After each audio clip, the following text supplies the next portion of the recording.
Hello students, welcome to EPG Pathshala. I am Deena Kashyap, retired now. I was the former Deputy Director and Emeritus Professor at the Tata Institute of Social Sciences, Mumbai. This is the module on competencies needed for social work practice in disability studies in the course on disability studies as a field of practice in social work.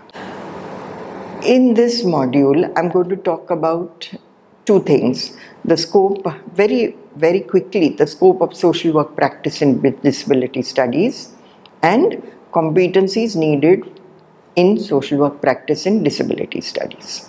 Of all the rehabilitation professionals, social workers are the only professionals who work with people with disabilities through their lifespan, and their focus is on self-determination and holistic analysis of the issues that the individual is facing, which includes the individual and systemic factors. And our focus is on providing appropriate and targeted services to meet the complex and whole life needs of people with disabilities. We also work towards supporting them in their when they advocate for their rights and facilitate their empowerment. Where do we work as disability social workers? We work in governmental and non-governmental organizations and in the emerging private sector and even in private practice. Some of the primary settings that we work in are hospitals, special schools for children with disabilities, early intervention centers, institutions for disabled children and adults, aged care services for disabled, elderly, special educational and vocational training centers, advocacy groups for people with disability or self-help groups of parents of people with disabilities, also self-help groups of adults with disability. Some of the secondary settings that we work in are health and mental health services, educational mainstream educational services, urban and rural communities, and with child protection and the justice services. Besides the generic social work knowledge and values that you will obtain or achieve as a person who studies does an MA in social work, you also need to have certain knowledge, values and skills in order to become a competent disability social worker. What are these other competencies that you will require? Let us look at some of them.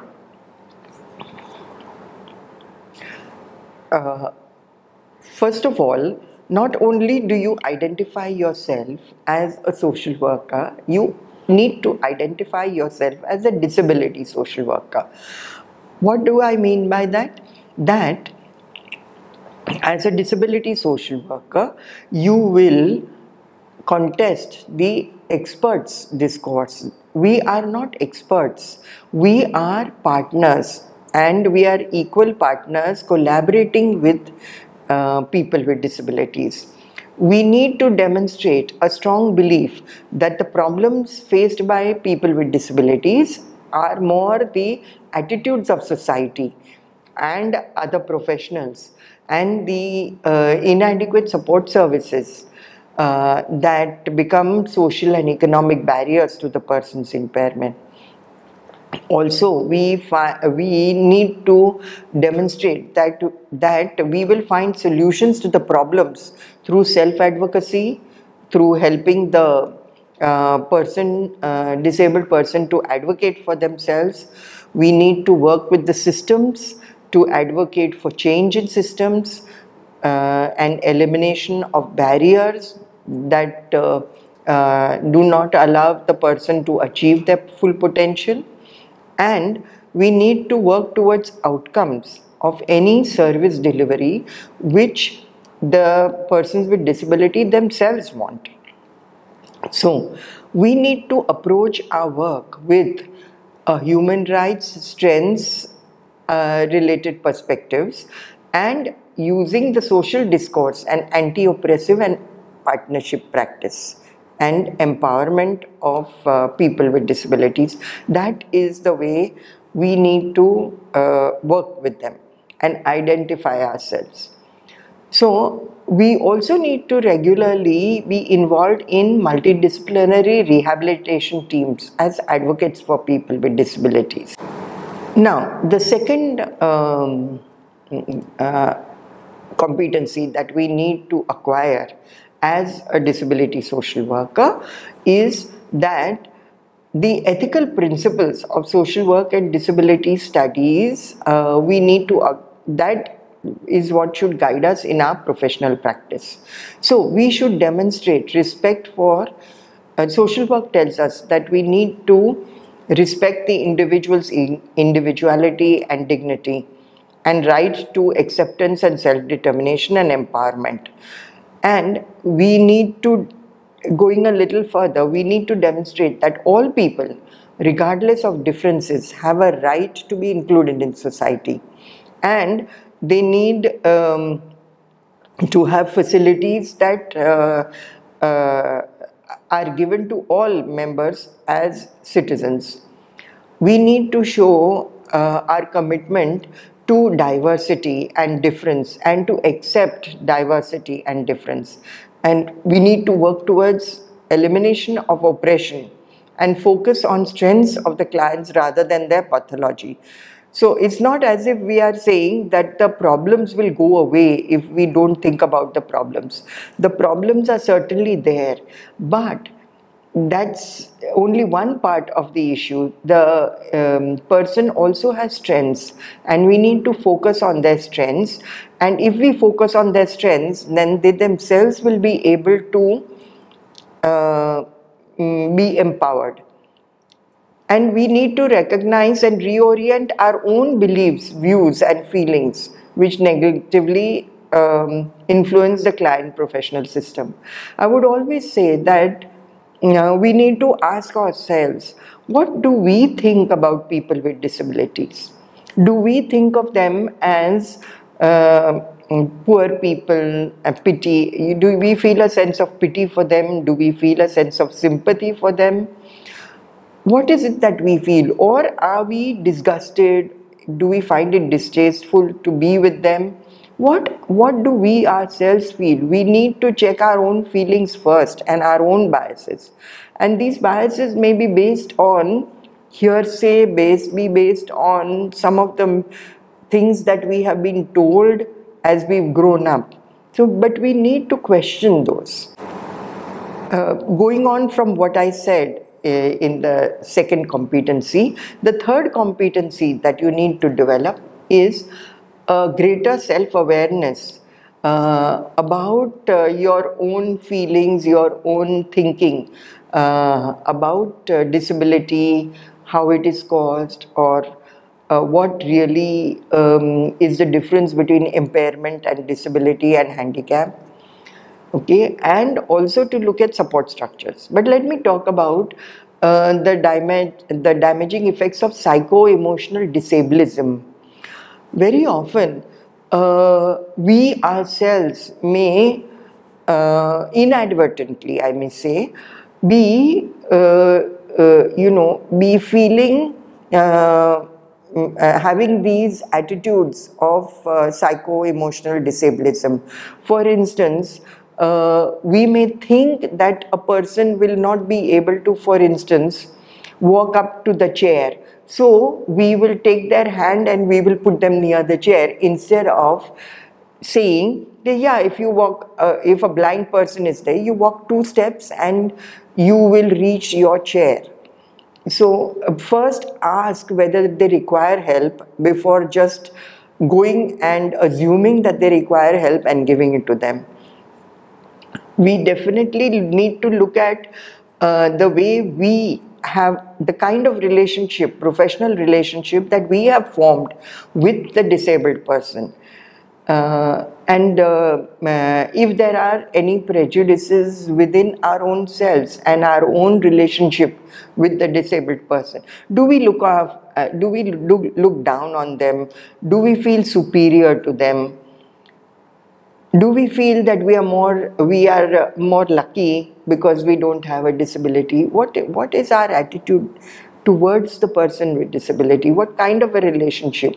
Is it a partnership relationship, or is it a dependency relationship that we are trying to build?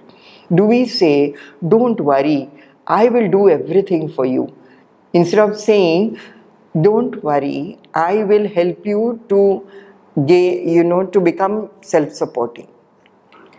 So besides that, we need to also create our own support structures. We work in an environment that we are continuously facing a lot of difficulties. So there is something which you might have heard in your readings, something which is called burnout at a personal level. That is, you become almost immune to problems that people face, because you see so much tragedy in so many people's lives. So we need to prevent this kind of burning out by developing our own support system with colleagues who offer us unconditional acceptance and emotional support, who do not advise us but can become a sounding board for us when we want to talk to somebody about some issues that we may be facing, or a dilemma that we may be facing in our work. Then we need to apply, the fourth competency is that we need to apply critical thinking to inform and communicate professional judgments. Now, this is in any case a social work competency. But where do we go how much further do we need to go? When you need to develop an understanding and an ability to recognize that it's the social and structural barriers created by society that is disabling the person much more than his physical disabilities. And we need to find effective ways of removing the obstacles to inclusion for people with disability in the larger culture. And we need to have a much more multi-focused approach that includes knowledge of human functioning and behavior, socio-economic, legal, cultural factors that interact and impact to produce stigma, to produce discrimination or marginalization of people with disabilities and their social isolation. So we need to develop our capacity for reflection, creativity, critical inquiry, and if we want to actually ensure that we have a evidence-based practice.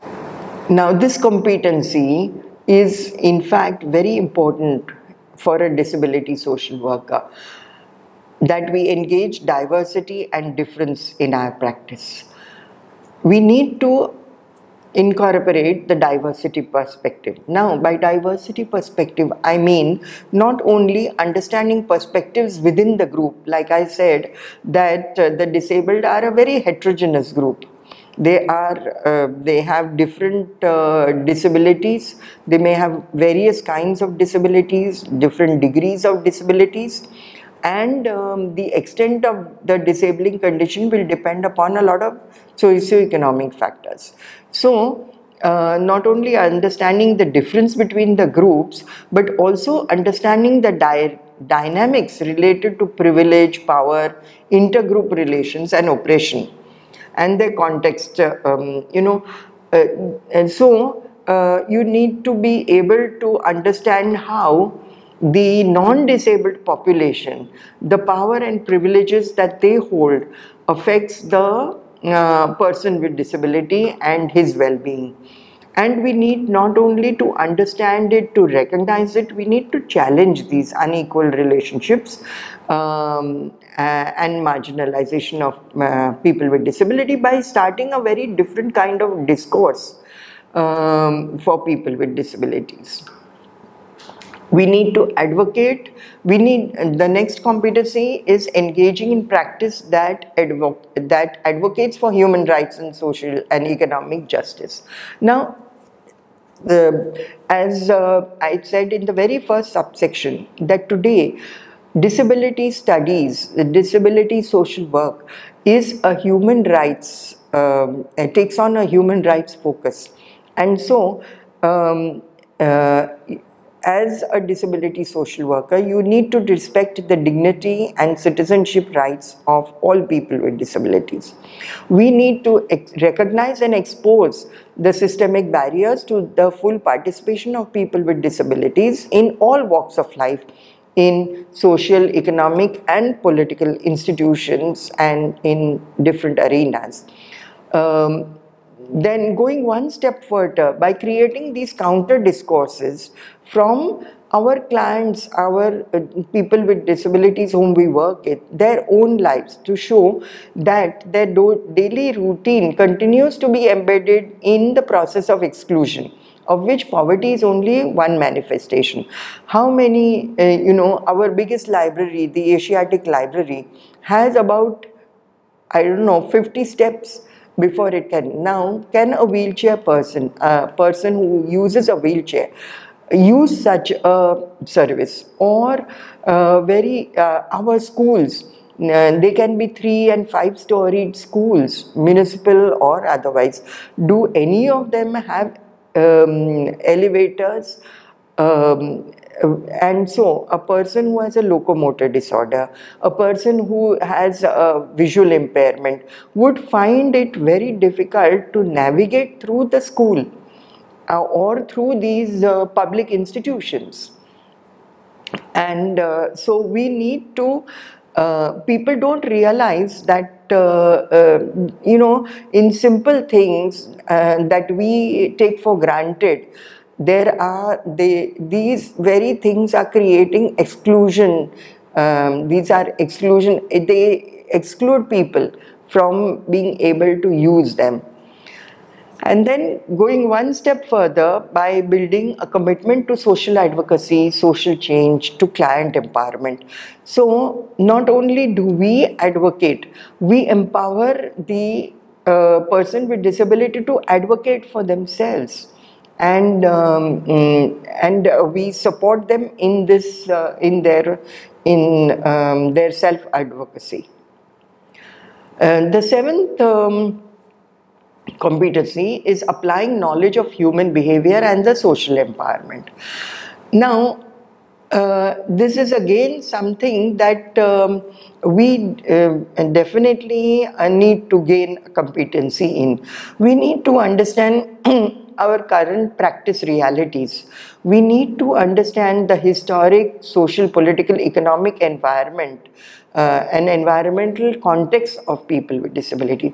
That's one of the reasons why in the first section I talked about the rehabilitation context, because very often any lecture on disability starts with causes and incidents and the thing. So it will talk about objectified disability, but will not talk about the person. It's as if the person has no feelings, no emotions, is not a human being. So we need to understand their cultural realities. Then only we'll be able to provide the right kind of services. So when we comprehend the history, the social construction of disability, when we understand the cultural perspectives of the disabling condition and the impact of these perspectives, that the impact that it has on the person with disability and on his family, and how it impacts their reactions to this disabled person and to their ways of coping, then only will we be able to help them to confront the issues facing them, to confront social attitudes towards people with disabilities and their families. Then only will we be able to ensure that they live far more fuller lives, that their families do not also exclude themselves from their social life or withdraw from social life, as we find so many families having disabled children do. In fact, if we look at it, we also need to become knowledgeable about and examine very critically some of the legislative, programmatic, political, economic, theoretical formulations fundamental to service delivery. Are they disabled friendly, or are they still these policies and programmatic formulations, are they still having the dependency kind of perspective? Now, as problems faced by people with disabilities more due to external factors rather than the impairment alone, the solution also consists of self-advocacy, as I said earlier, to systems advocacy, to elimination of barriers. And these are not something that we need to decide what should be changed or what should not be changed. It should be the disabled person who decides what kind of solutions he wants, what kind of life does he want to live, what are the services that he would like. So so it's not the professional, you as a professional, that needs to discuss it. So we need to kind of step down from the experts' view of ourselves to taking on far more partnership view of ourselves, where we partner with people with disability. The next competency is, of course, to integrate theory and practice. Now, that is something that we need to do no matter which group of people we work with. But when we are talking about people with disability, we need to be able to examine this whole topic of disability from various perspectives, so that we gain a very historical development of the civil rights, the legal framework, the medical model. We do need to understand the medical model as well, and of course understand the social model and how disability is viewed across different cultures. Disability can be viewed very differently in our tribal belts, in rural areas, as well as in urban areas, because as education spreads, it doesn't, with lack of education, the perspective is colored by superstition and misconceptions about why a person is disabled. So we need to examine how people with different types of disabilities are treated and denied equal access to programs and employment, and what political legal recourse is available to address these inequities.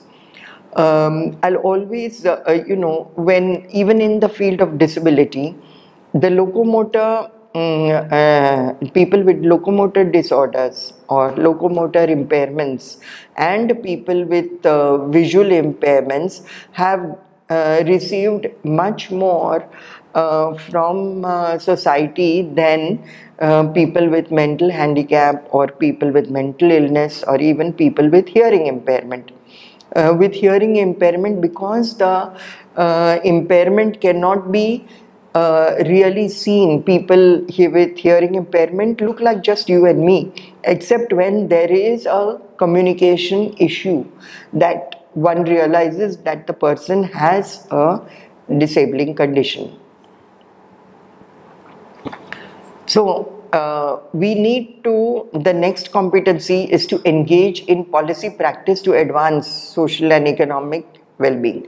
So the point here is that as disability social workers, we need not only to be to work with at the micro level with people with disabilities and their families, we also need to work at the macro level to advance the policies, to kind of bring about changes in policies, to bring about some reforms in policies, and to bring about so that people with disabilities uh, get a better deal as far as policy practice is concerned. So, and the last one is to develop an empowerment-based micro and macro partnership practice. So, as a disability social worker, you will need to demonstrate your competency in developing evidence-based informed assessments, planning, and interventions within an anti-oppressive and empowerment based partnership practice where we focus on the person, the strengths of the disabled person. We need to provide people with disabilities and their families the accurate information about the resources for maximizing their choice and opportunities for achieving the kind of life they want. Very often people don't have the right information. They don't know where to get that information from either. We need to collaborate with other professionals in the multidisciplinary team by providing referrals, by acting as a liaison between the people with disabilities and the other professionals in the team. We need to help people with disabilities and their families to access other services and support them in coordinating access to other resources, including the informal resources which they already have but which they may not be using. We need to use a variety of counseling and therapeutic approaches for undertaking individual and group work with disabled people and their families. We need to be able to we need to be able to be very strong advocates for people with disabilities, and we need to also work with mainstream services such as educational services, health and mental health services, and legal services to include awareness, to increase their awareness and understanding and knowledge of the issues faced by people with disabilities and their families, and ensure that they have this awareness so that they also reach out to people with disabilities. And lastly, by engaging in research and publishing peer-reviewed journals. So, students, this whole subsection was about gaining competencies in disability social work practice, which is a very challenging field of social work practice. And you need to your social work competencies which you acquire as a trained social worker, you need to add on some of these competencies in order to be an effective disability social worker. Thank you. I hope you will read. I have given some readings for further reading in this on this topic, and I hope you will go through them and enjoy reading them. Thank you.